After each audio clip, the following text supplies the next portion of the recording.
way. If you're using Converska's service tool and you're not using the conversation that retargets people that haven't been there in 12 months, you're missing out. If you're not using a conversation that talks about declined services, you're missing out.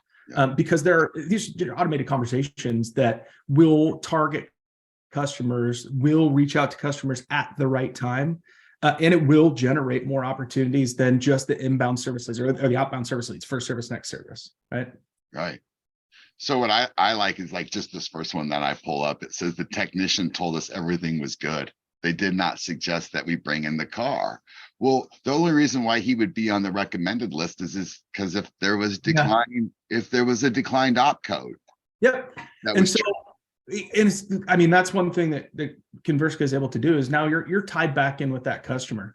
I can hop in and I can become the assistant, right? I can say, well, while you were here, they did recommend that you had your brakes or your front brakes were looking a little low. They were recommending that. But what you don't have to do is establish another line of communication. You were already interacting, already communicating. I don't have to worry about the customer not picking up the phone because I'm already messaging them. So, as a rep, I'm in there, or a BDC rep or a service tech, whoever it is, I'm letting the customer know, the recommended service was this while you were here. And they go, oh yeah, it was. I remember. Let's schedule. You're just already tied to that customer, and it's another opportunity, like you said, to get back on that customer and not leave any food on the table.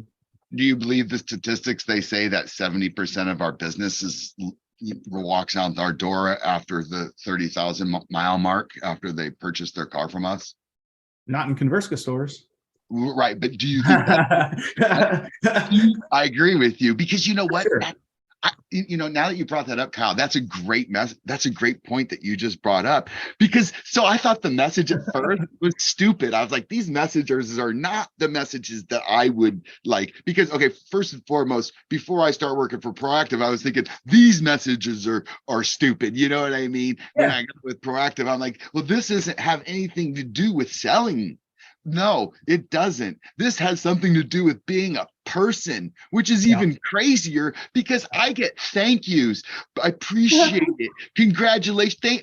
People call for these people. They're the artificial intelligence. Yep, they do. They want to work with them. Today, share a story where the AI reached out to a customer, and so did the rep. And the customer responded back to the AI and said, hey, this other person messaging, I think they're AI. Is that true? They responded to AI saying that the real rep was AI. And it cracks me up. They absolutely have real two-way conversations. The messaging is short, sweet, and then presented in a way so A, it reaches the inbox, and B, it's easy to respond. But it's natural language processing. It's designed to decide or move that customer into the next right step, not just a defined step, but the next right step. But I don't know if people understand what you mean by that, though. I think that you really gotta it's crazy how you don't have epiphanies or aha moments until it happens in your own backyard. Yeah. And it's like, how can you get people to understand that the messages that are going out are friendly and create retention?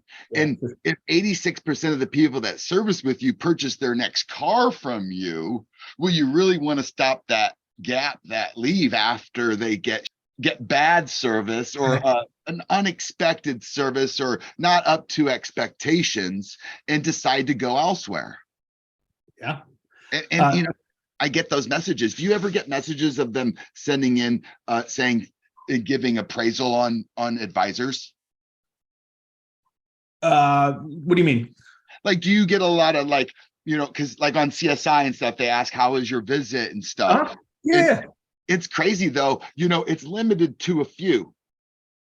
And hence why we have that huge gap. Well, because our advisors aren't, I don't want to get into all the not doing their walk arounds and stuff, but the human being is where the disconnect comes from. Oh, for sure. So thank God the AI is coming in the background and saying, well, I thank you. I'm sorry. I apologize. And getting these people softened up with what you're talking about, knowledge, that communication, what you're talking about. Yeah, you're holding the customer to the dealership. The one thing you can count on is that the AI will be consistent every single time. Yes. You can't count on people. You will never be able to fully count that somebody's going to do what they're supposed to do, except when you're working with AI. You tell it what to do, it's going to do it, and it's going to do it at a high level because it consistently follows up long term, consistently interacts with customers when the right time is, and then it consistently notifies the staff, when they need to take action.